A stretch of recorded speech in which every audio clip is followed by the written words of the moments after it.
সরকার গো, হৃদয়ের জ্বালায় কলিজার জ্বালায় আপনার প্রতি মহাব্বতের আর ভালোবাসার কারণে 400 বছর ধরে আমি এখানে অবস্থান করতেছি, আপনার চেহারাটা দেখব।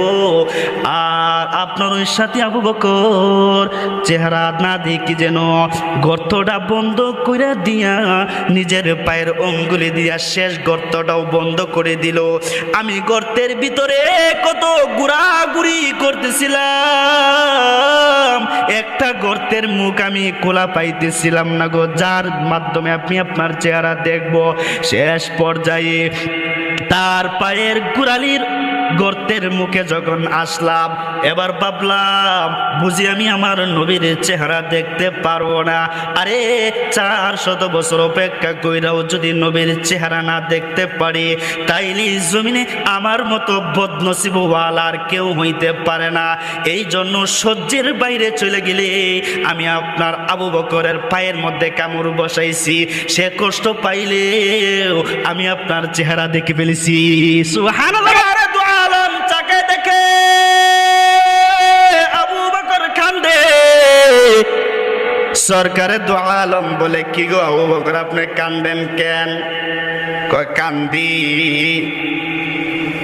আপনাকে হেফাজতের জন্য, আপনার ঘুম যেন নষ্ট না হয়, আপনার ঘুম যেন নষ্ট না হয়, এই জন্য আমি একটা গর্ত যেটাকে বন্ধ করার কোনো কিছু পাই না, পায়ের অঙ্গুলি দিয়ে বন্ধ করে রাখছিলাম, সাপে এসে কামড় দিছে।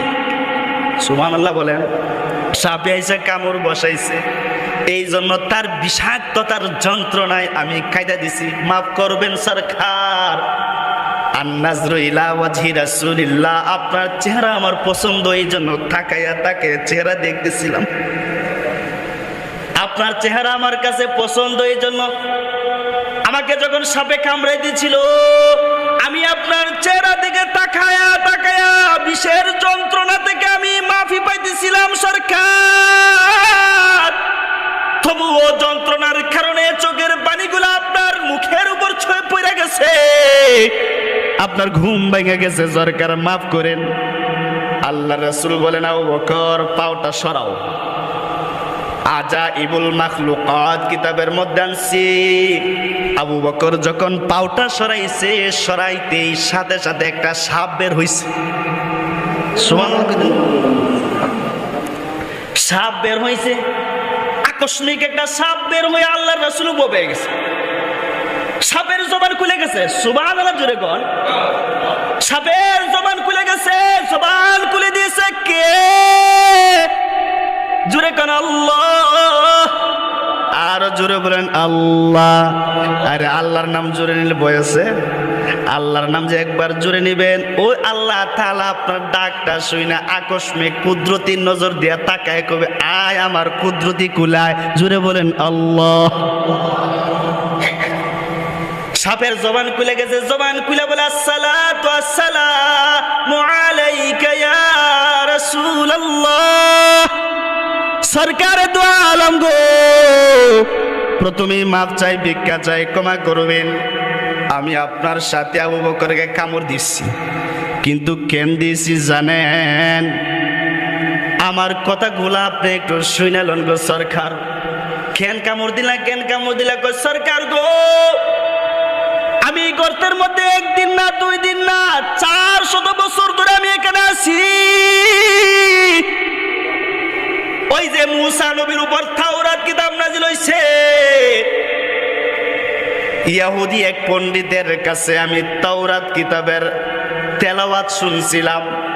যে তাওরাত কিতাবের মধ্যে, তেলাওয়াতের মধ্যে এই কথা আমি শুনছিলাম, শেষ জমানায়, আখিরি জমানায় আরবের মধ্যে, কুরাইশের মধ্যে আব্দুল্লাহর ঘরে একটা সন্তান জন্ম নিবে, মুহাম্মদ, যে হবে আখেরি নবী, যে হবে সর্বশেষ নবী, যার নবুয়তির পর আর কোনো নবুয়তি চলবে না। ওই শেষ নবীর গুণগান শুনছি। শেষ নবী আবার বেঈমান কাফেরদের জ্বালায় নিজের জন্মভূমি মক্কা ছাইরা, নিজের জন্মস্থান মক্কা ছেড়ে দিয়ে আত্মীয় স্বজন বন্ধু বান্ধব ছাইরা মদিনা যাইবে। মদিনায় যাইবে সুর গুহা পর্বত হইয়া যাইবে। আবার মক্কা দেখে যখন কাফের রাত দৌড়াতে শুরু করবি, সরকার দু আলম গো শুনেছি আপনি নাকি সুর গুহায় 3 রাত অবস্থান করবেন। আমি এই কথাটা আজকে শুনছি না, আজকে না 400 বছর পূর্বে শুনছি। শুই নাই আমি সরকার দু আলম, আমি পায়দলে হাইটা হাইটা আমি একটা বিচ্ছি হইয়া আপনার মহাব্বতে আপনার ভালোবাসায় নিয়া আমি পায়দলে হাইটা হাইটা এই সুর গুহার ভিতরে এসে ঢুকছি।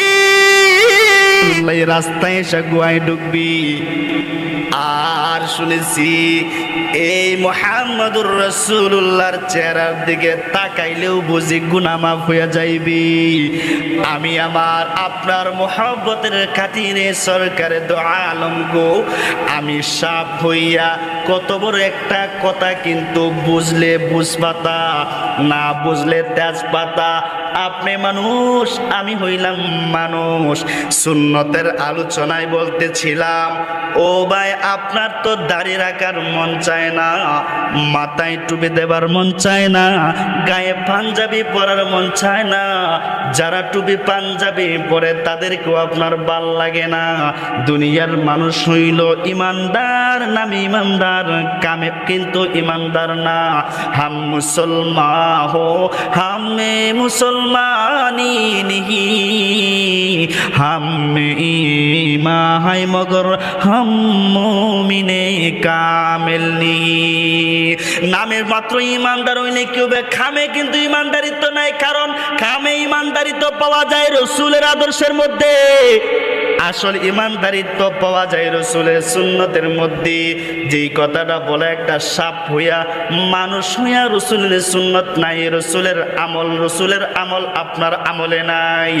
একটা সাপ হইয়া রসুলের ভালোবাসা দেখানোর জন্য, ঝাড়ের জন্য একদিন না 2 দিন না 400 বছর অবস্থান কইরা বলে সরকার গো, হৃদয়ের জ্বালায় কলিজার জ্বালায় আপনার প্রতি মহব্বতের আর ভালোবাসার কারণে 400 বছর ধইরা আমি এখানে অবস্থান করতেছি, আপনার চেহারাটা দেখবো।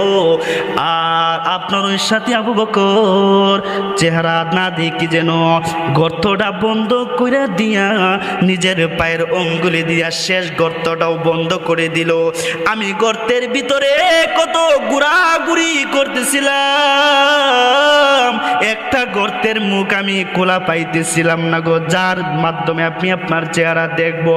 শেষ পর্যায়ে তার পায়ের গোড়ালির গর্তের মুখে যখন আসলাম, এবার ভাবলাম বুঝি আমি আমার নবীর চেহারা দেখতে পারবো না। আরে 400 বছর অপেক্ষা কইরাও যদি নবীর চেহারা না দেখতে পারি, তাইলে জমিনে আমার মতো বদনসিব ওয়ালার কেউ হইতে পারে না। এই জন্য সহ্যের বাইরে চলে গেলে আমি আপনার আবু বকরের পায়ের মধ্যে কামড় বসাইছি, সে কষ্ট পাইলেও আমি আপনার চেহারা দেখে ফেলেছি।